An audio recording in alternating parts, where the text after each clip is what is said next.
how important do you think it is that we have other independent political parties and other more grassroots political parties incorporated into Congress in regards to helping make the decisions for the people, the real decisions for the people? Well, I think, of course, the Democrats and the Republicans, I don't even call it a two-party system anymore. I call it a monopoly, and I call them the twins, because basically they're the same person, they're the same entity when it gets that high up. And I think that it's all just one big club. When you get up to that level, the Democrats and the Republicans are basically getting money from the same corporate interests, and that's who obviously they represent. They don't represent the people. What do you think about the size of government and the direction of the size of government in our future? A lot of people believe that as the government grows, and more politicians or more political seats are available, it will further, dilute our abilities to actually affect any real change or even have any real control left in our own government. Well, I think the federal government is way too bloated and it's way too powerful over our everyday lives. The federal government has its claws or tentacles in every part of our everyday life. Thomas Jefferson said the government that has the most influence over you should be the government closest to you. And, to us, Washington, D.C. is over 3,000 miles away in California, but their reach necessitates these, trillion-dollar budgets, and now we have trillion-dollar deficits and trade imbalances, and it's just the kind of money that is almost hard for the regular person to imagine. So no, I think that a looser federation where states and your city governments have more, I don't want to say control over you, because I don't want anybody to have control over me, but they have, more sway to the way things are. Well, exactly. Like here in California, we passed medicinal cannabis laws, where if a physician prescribes cannabis for anything from AIDS or cancer or depression, post-traumatic stress disorder, it's a prescription. It's a prescribed drug. But the federal government is raiding our dispensaries, and the physicians are getting in trouble. Well, our state has the right to pass those laws. The first responders from September 11th who have been left behind, like I said, that being as touchy of a subject as it is politics, is what I prefer to stay away from. But unfortunately, first responders who are down there are dying by the thousand because the EPA lied to us, told us the air was clean.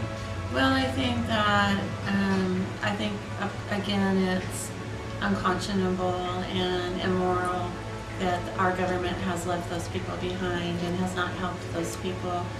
I certainly think that first responders and their families should be entitled to not only our help but our gratitude also. Yeah, absolutely.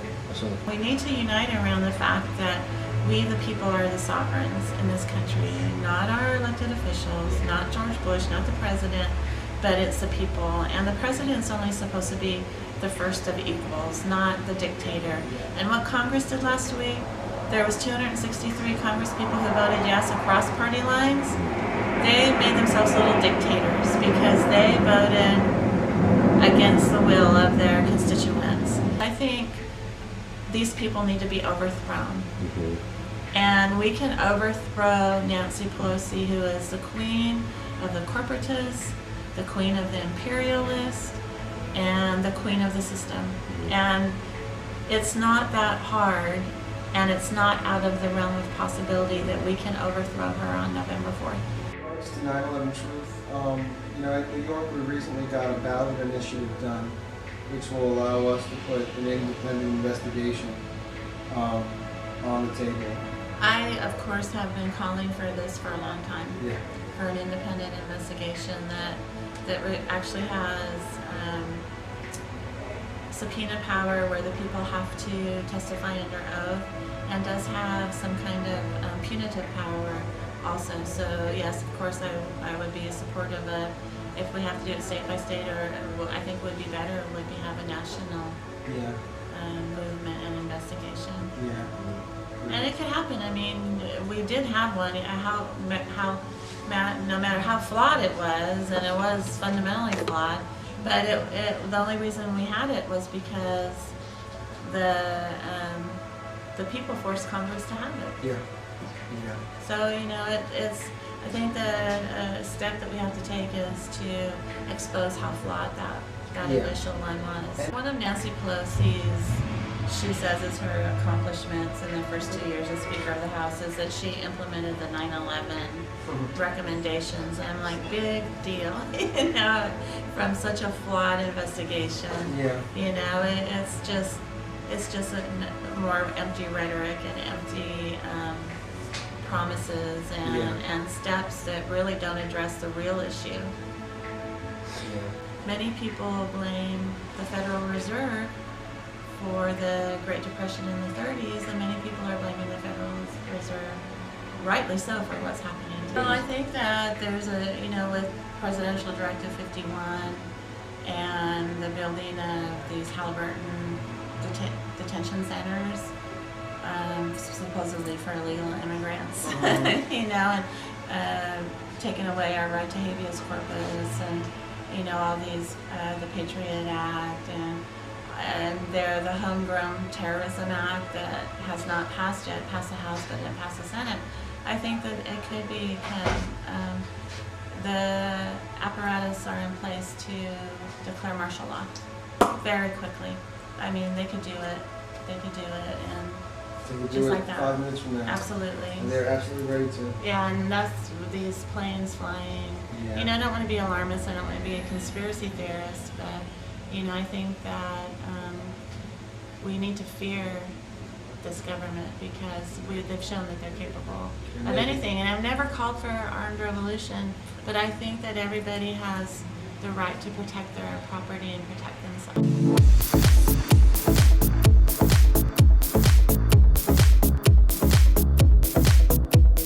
We are fighting in the 8th District in San Francisco, the fight of history. Yep. Okay, we are running against the two-party monopoly. There's been some very exciting campaigns in history, but this one is actually challenging the entire corrupt system.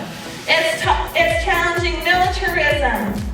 It's challenging racism. And it's challenging poverty. And those are the 3 things that Martin Luther King Jr. said plague our society today. And if you want to help us in this historic campaign, go to our website, cindyforcongress.org. Volunteer to come out and knock on doors.